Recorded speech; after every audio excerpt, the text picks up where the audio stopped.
What's up, everyone? This is Lex. You are now watching Locks In with Lex Draft Talks. This is episode 2. On this episode, I have a very good friend of mine, Marissa Stubbs, senior broadcast journalism student at my alma mater, FAMU. What's up, girl? Hey, Lex, how are you doing? I'm good. How are you? I'm good. I'm blessed. I'm good. It's a lot going on right now, but I'm doing good. That's good. If you guys don't know, she is an intern or a fellow, a Roden Yeah, fellow. a Roden fellow at the ESPN, at ESPN The the Undefeated. Yes. Yes. And she's also sports editor for the FAMU, which is the newspaper for the FAMU, excuse me. And yeah, she's just been getting it in.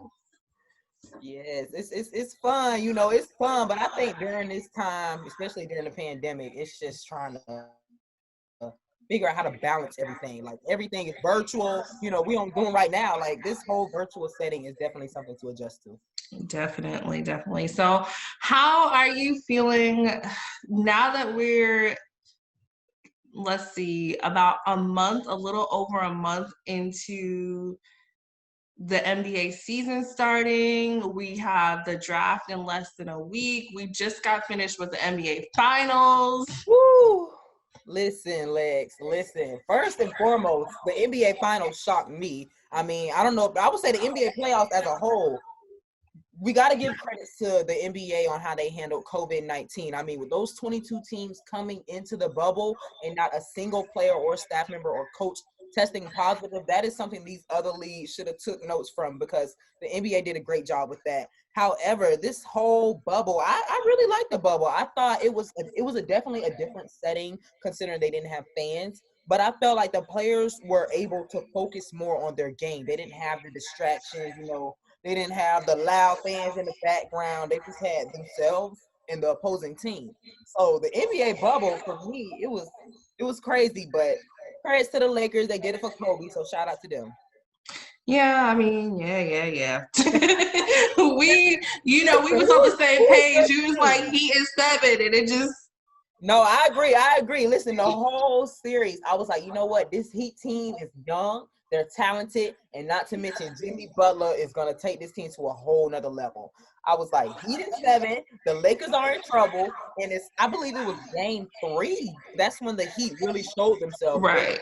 3-1. And they were like, listen, we are here to fight. And I was like, okay, Heat is 7. Me and you kind of feeded off that energy, to say, all right, the Heat, they going to a game 7. But it didn't really work out. But that's okay, because this team is very much will still pose a threat to future teams in the NBA. Oh yeah, they just need to get that last piece. They need a big, Definitely. A lot of talks about them trying to acquire Giannis. So, I mean, I think the future is bright for them. Pat Riley, the Godfather, he knows what he's doing. So I have no doubts that they will be contenders again next year, with some other teams. Right. Do you think the Lakers are gonna win another finals? Listen, if we're really dissecting this Lakers team, we have LeBron James, who's 35. Everyone knows LeBron is still very much in his prime. However, his basketball years are coming to an end. I mean, I'm not going to sugarcoat it. They're coming to an end. Along with Anthony Davis is 27, still has time in this game to improve, still very much in his prime. I think AD, has a lot more years left in the NBA. If we're looking at Rajon Rondo and we're looking at his age and how many years he has left in the NBA, those are key players that are going to take away from this Lakers team. And not to say that this Lakers team don't have some young, talented players like Kuzma, but that's not enough. That's not enough to win the championship, and we know that. So I'm not going to say they won't be able to achieve another championship, because sports are unpredictable. But with these teams, with this draft coming up, these teams are about to buckle down, and it's about to be a whole nother powerhouse. Yeah, I know it's going to be a little bit harder now that, Golden State, your team's coming back full strength. Listen, Golden State, listen, I would switch hats, but listen, Golden State Warriors, I want everyone to know the Golden State Warriors are back. And I'm not going to say we're better, but we are back. And if we're talking about how healthy Klay Thompson and Steph Curry are going to be for this upcoming season, definitely a game changer. Everyone knows Steph Curry healthy is already a threat. Klay Thompson healthy is a threat. Both of them together, that's And it. that's very true, because you think about it, in a regular season, you get hurt, injured, whatever the case may be, is you get your surgery, you work on healing, physical therapy. It's not as long as what someone like Klay Thompson has had. He's had nearly like 2 years to heal, get back to normal, and you just don't really see that. And I guess this circumstance really worked out to his benefit, because without Klay and Steph, they weren't going to go anywhere. So being that they weren't in the bubble, right. I'm glad that you mentioned that time frame, because we talk about players, getting injured and they go, they take some months off, to get back and better. But like you said, Klay Thompson, Steph Curry has been sitting out for almost a year, and two combined together. So their bodies, the way their bodies are able to, gain that momentum back and that strength, it's going to be definitely something to tune into when the Golden State Warriors return. Definitely. And compared to the Lakers that just played a month ago, they haven't had a time to fully rest. I feel like there's going to be a possibility of either people aren't going to play. I don't expect LeBron to play these first couple of weeks, a month, whatever the case may be. Or if these people do play, then we're going to see a lot of injuries. Yeah, and not only that, I'm glad that you mentioned that, because like you said, big players like LeBron, they may not return back. You got to think they're only getting 2 months, to rest their bodies, and then they have to get back ready for this season. How many games are going to play? I believe I don't think it's the full 82, but I think it's 72. Yeah, 72. And it's almost like, these players, they just got done. They just won a championship. What do you expect from these players in a 2-month turnaround? You can't expect much. And like you said, their bodies haven't had that time to fully recover. So there are going to be a lot of injuries. And that's bad for the Lakers team, especially players who are at the age of 35 or older, or approaching that age. Mm-hmm. Yeah, I definitely agree. Well, before we get to the NBA Finals, before we get to the NBA season, we got to come to the draft, and that is next Wednesday, the 18th. Listen, the draft is unfortunately going to be different, but we're lucky to still have this draft going, whether it's virtual or not. But this draft right here I feel like it's going to be the game changer for the NBA, because we have some talented, very, very talented basketball stars in this draft. And these teams, like the Golden State Warriors, need them. They need them. What do you think the storyline is going to be like going into this draft? What do you think teams are, what do you expect to come out of it? I feel like going into the draft, it's just a matter. Well, everyone wants to know who's going to be the number one pick. I mean, you can say it's going to be we know the top 3 who's going to be out of, but everyone is curious to know who that top pick is going to be. Whether it's LaMelo Ball or whether it's James Wiseman, like everyone wants to know. So I think going into the draft, that's the main story. Who's going to be the number one draft? How will they shape this team? Because when you're the number one draft, you have a lot of hype going into that season. Zion Williamson was the number one draft. Coming in with the Pelicans, it was like, when Zion made his debut, I mean, he had to do it big. Like, it was no other way, because you're the number one draft. You have a lot of expectations on you.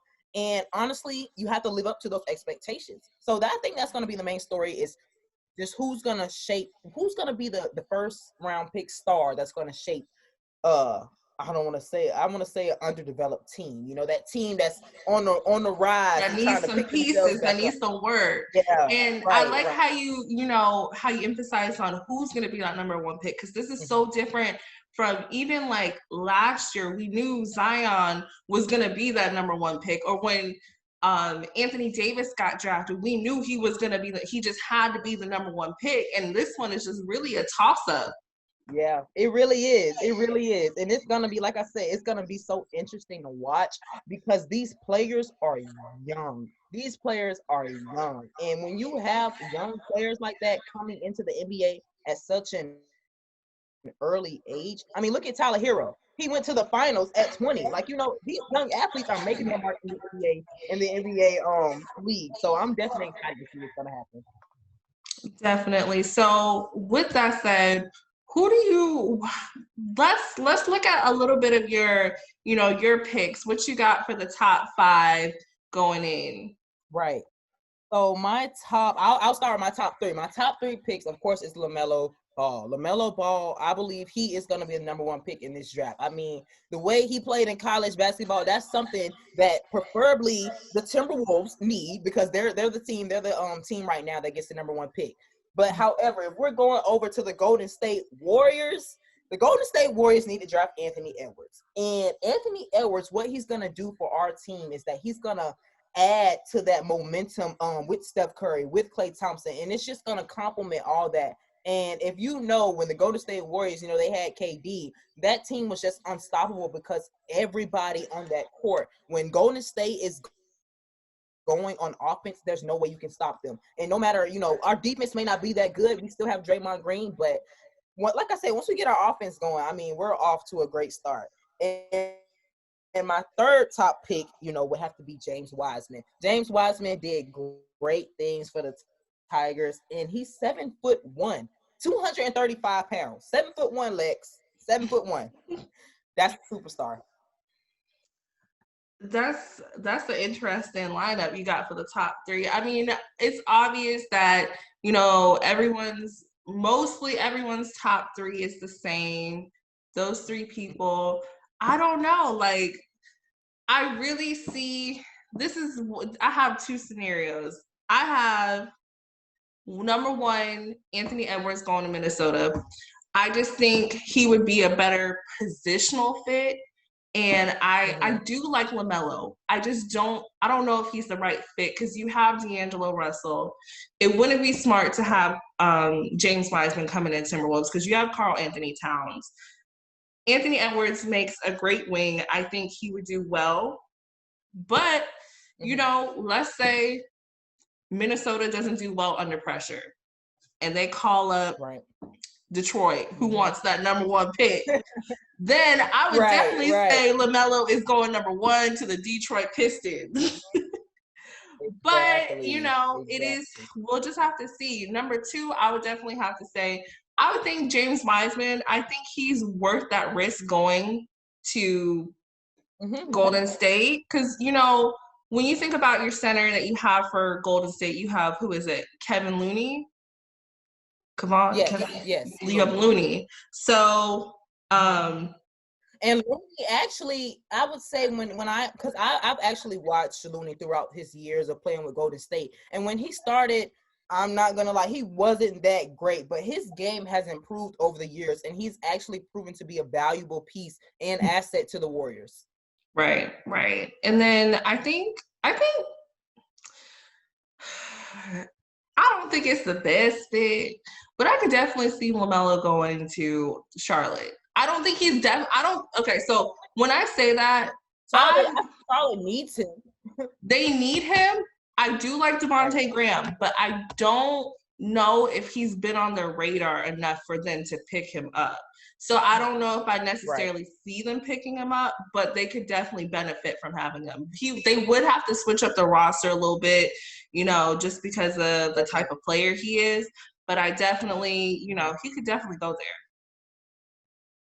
Yeah, I agree. I think, like you said, right now, teams are all just looking at these players and trying to see who best fits our offense, who best fits our defense. And looking at this draft pool right now, I mean, it's a lot of talent that you can add to these rosters. So, like I said before, it's going to be interesting to watch this draft pick. So, I mean, I think it's definitely something we'll have to wait and see. We'll never really know until that day comes. But, I mean, hey, anything can happen. It's sports. Anything could happen. Right. Right. But thank you so much, Marissa, for joining me today. It's always a pleasure having you. Anytime. Thank you. Anytime. I always love to talk about sports. So anytime you need me, I'm here, especially, the Golden State Warriors.